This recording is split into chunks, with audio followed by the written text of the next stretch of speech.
Marcus from LearnChess101.com here. Have a good game I just played on chess.com. It was about 10 minutes ago, and there's a couple really good points to learn from here. So let's get started.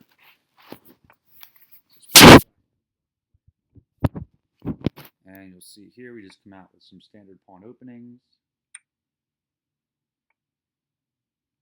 Brings out his knight, and bring out my bishop.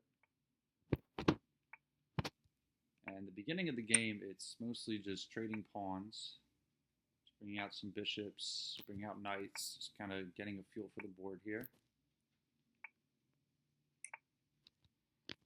And he castles over there, so I take his pawn, he takes mine. And keep going.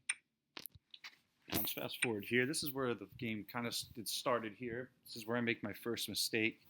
He has his white bishop there, to which I have bring out my dark bishop. And it actually allows, if you see right here, gives him the opportunity to attack in the corner, which he does, leaving my rook trapped. And this is a really good move. It's a great one to use on your opponent. It's always important to watch out to use it. Just to go back to show what could have been done to prevent it, I could have just moved my own bishop right here or brought the knight out there. And it would have been protected by the pawn. And had he captured a piece here, they wouldn't have been able to capture it return. But I didn't. And as you see, he went on to capture my rook. And I capture his bishop, but it would actually so happen, as you'll see later in the game, this move right here would actually end up helping me win the game. So then he moves his queen out, puts me in check, which then I bring out my knight, who's protected by my bishop, and this is actually going to be very important later in the game. Now he brings out his bishop, and I castle, to which then he's trying to get me in a trap. It's important to see here, if you notice, let's say he goes to capture my bishop with his, and you'll notice if I were to capture his bishop after that with my queen, it's protected. So it's not really my best interest to stay there.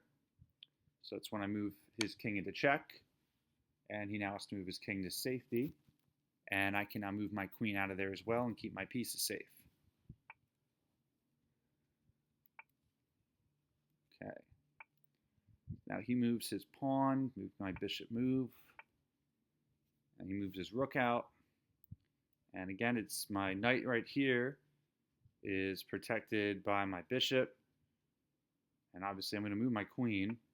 So right now, obviously, he could capture my knight, but then, of course, he would have to capture, well, if he captures my knight, then my bishop would capture his rook, and then he gets my queen. So he would get 2 pieces to my 1, but he doesn't decide to do that. So then he protects his own knight instead.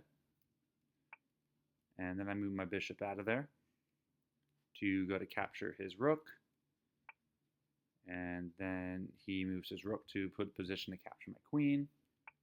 And at this point, we just kind of move pieces around a little bit, and it's pretty much just a matter at this point of someone just making a mistake, as you'll find often when you're just constantly moving the pieces, just hoping somebody maybe misses something throughout the game, because these are time games, so you don't have all the time. They're 10 minutes each on each side. Move my rook there. At this point, I just capture his rook. Just kind of felt he was causing a little too much trouble. Captures him. And now I move my queen into a position to capture either the bishop or the knight. And then he protects his bishop.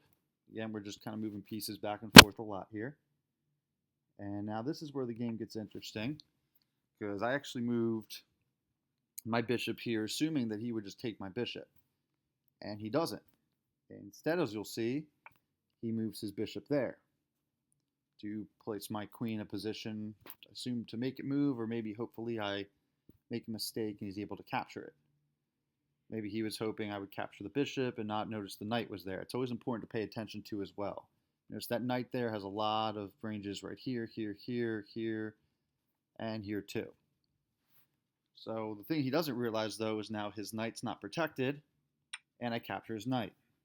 As you can see there again, when usually in these situations where people are moving the pieces. It's just a matter of someone making a mistake, and that was the mistake. And now at this point in the game, the big thing that I'm looking for, and again, you always want to focus on checkmate, is the king right here is completely trapped in that position. All that's protecting his king really is this rook.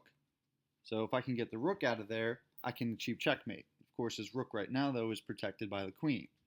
So at this point in the game, that's what I'm focused on is there some way that I can capture his king right here before he moves that pawn or one of these pawns? And then, of course, he moves his pawn here. And I'm assuming some players might see that and they want to move their knight. Of course, that's not a good idea because, of course, if his queen has range to move right there, now I'm in checkmate.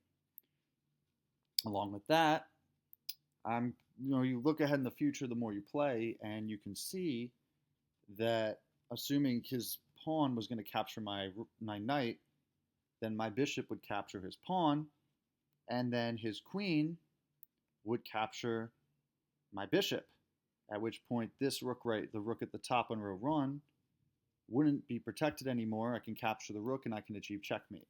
So at this point in the game, that's where I'm looking to. The more you play, the more you'll see into the future and anticipate these things. It doesn't always go that way, but these are good things to look for.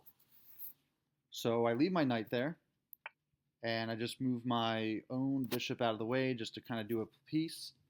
At this point, I was actually thinking about moving this pawn, but I didn't want to do that. Then my opponent would take notice of that and do it as well, because if he moves his pawn right here, I can't achieve checkmate moving there, and chances are I might actually even lose the game.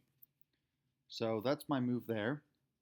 And then he, of course, he takes the knight, to which then I capture his pawn, putting in a position to get the queen, to which point now he either has to move the queen and the rook's not protected anymore, or he just captures the bishop. But either way, the goal here is to get that queen out of there.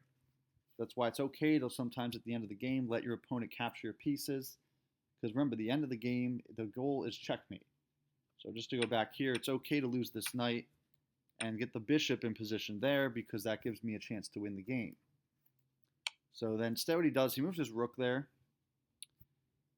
And, I just move my bishop to protect it. Nothing there.